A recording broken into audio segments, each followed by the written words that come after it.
Hi, I'm Debra Elsdon, and I am the director of Satchwell Road Can Take It, which is the sequel to a show we did a couple of years ago, written by Peter Nixon, about the East End evacuees. And I was involved in that production, and he so enjoyed his experience of working here with us at Chipstead that he wrote this additional story, this additional chapter in the lives of the EastEnders.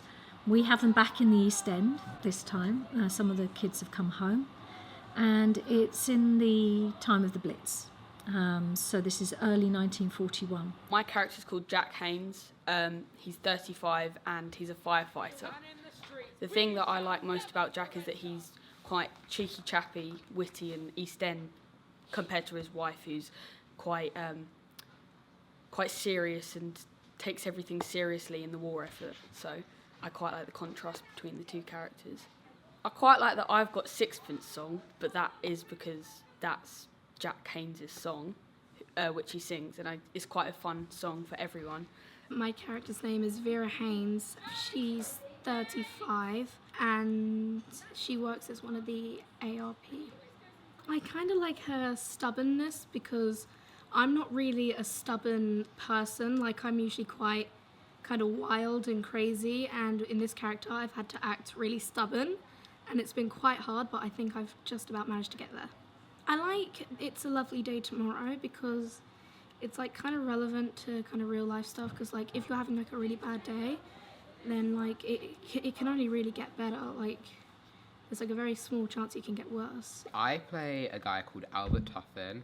He's 35 years old, has a wife and 2 kids, and he's a firefighter. Yeah, I'm Queenie Tuffin, I'm Albert's wife. I'm 33 years old and I'm a WVS officer. Well, my character makes a lot of inappropriate jokes. I mean, me and in the play my best friend Jack, we make jokes about bomb blasts sucking people around corners and other really weird kind of things. So I think that's my favourite part about him. I like Queenie because she's always very jolly. She brings the tea, so that's kind of her main job. And she always cheers people up.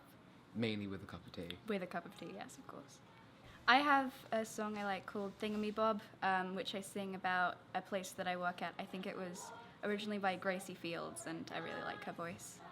You dragged 2 kids into it to act it out. 3 kids. Oh, I'm sorry. 3 kids. Pay attention. I'm Barry Spedding in the play. I'm 11, and we're reprobates. We're kind of troublemakers. We're just children. We're quite playful. I'm Brian Spedding in the play, and I'm also 11. We're twins. We're reprobates. We just want to have fun and make trouble in the meantime. I like how they both kind of adventure off to places they shouldn't be to find out new things. I like playing a character that likes to do that sort of stuff. I like Underneath the Arches when we both sing it because I like the dance routine and I just like the song in general. I'm Doreen Gridley, I'm 13 years old and I am a child that's been evacuated. What I like about my character is she's very headstrong and she knows what she wants, but she knows when's the right time to be careful. I love Happy Days Are Here Again because it's like really jolly and it's like everything has come together after like putting a jigsaw back together after it's fallen apart. My character is called Monica Fowler, and I'm 11, and me and my brother go around all the like bomb sites exploring. My character's name is Donald Fowler. I am 13. We're a bit too dangerous for our own good, I'd say. A bit kooky. They don't really have limits in their lives. They just go where they want, do what they want. They're very free spirits, you know. Yeah. They can go out in the middle of a raid, they can sneak into a shelter, they can do pretty much what they want, really. At the end, me and Doreen are seeing to someone in a raid, and Donald comes along, and he's trying to bring me back home. I literally grab you by the ear, don't I? Yeah. That's very fun. I'm Ed Morrow, a real-life journalist who was reporting during the Blitz for America. I'm 29 and I basically do these reports at the start of certain scenes, and in one of the scenes leading up to the end of Act 1, I have a walk-on role where I stay the night with the other main characters in the shelter. I play Archie, and he is 9 years old, and he's quite a fun and cheeky child. I mean, he does like sneak around with like his friends, but he's not too like adventurous. I like that he's annoying because I'm quite annoying, so it sort of like fits in there.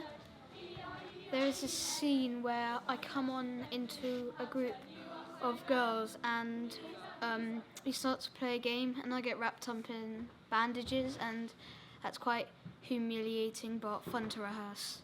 Although it is a show for children, it's a show for families, I don't think Peter has stinted on the reality of living under the threat of bombings every night. And I think the kids and my cast have found that very interesting for them, and also it feels very resonant for them because they see what's on the news every day, and this is not a story that has an ending, really. It's educating the children now about what life was like 70 years ago in the war, but it's quite similar to what's going on in Syria and places like that, and it's really taught children about what life was like and how everyone kept happy during the war effort in the saddest of times. I know it's like a piece of history, but it kind of still is relevant to the kind of stuff that's happening today. It shows what's like happening on other parts of the world. It's showing like what could or may happen. We're kind of portraying the war to younger audiences without it being more brutal and sad. So I think it's a good way to portray it. Looking back on the 1940s when people were getting bombed but still managed to be cheery and like keep their spirits up and work as a community, I think that's something that we can take these days as inspiration. It wasn't just this many people died, the Allied powers won and defeated the Axis. It had real effects on people's lives.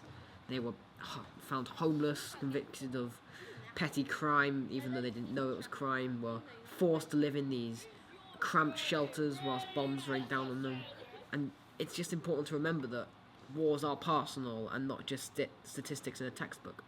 It's like teaching people about like what happened to people in World War II and what they went through, but like how to be strong and confident and how to get through it if you work as a team and stick together.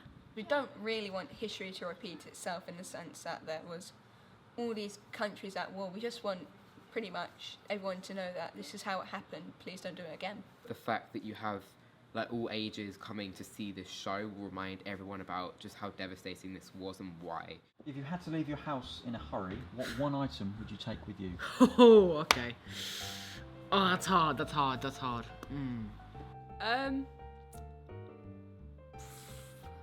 Oh, that's really hard. Him.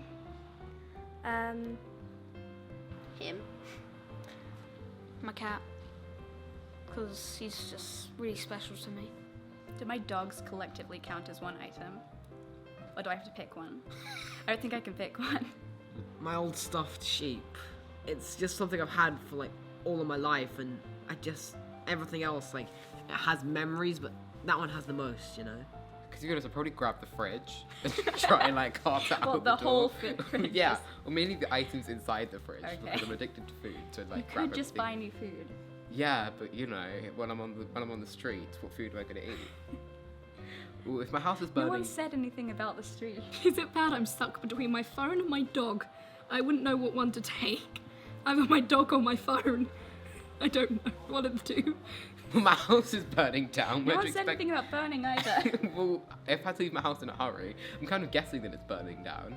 I'd probably take the toy that I got when I was born, Baba the elephant, because it means a lot to me. I obviously want to take my phone because that would be important. My scrapbook of photos and memories and stuff, probably that. It's probably my brother. We're taking this very far. We're really thinking about this We one. are. Maybe like a compass as well, or something, just in case I get or like a GPS, just in case you kind of get lost and you don't know where you're going. Wait, am I coming back to my house? Probably my cat, because he's the only one I probably can talk to. It's a bit weird, but you feel like he can talk to pets. Yeah, I just have to take the fridge. It's always fun to produce plays here at Chipstead. We've got great facilities, and the set design and lighting and sound are always top notch. So I'm really looking forward to this coming to life. I hope that anybody watching this will want to buy tickets and come and see our show. Thank you.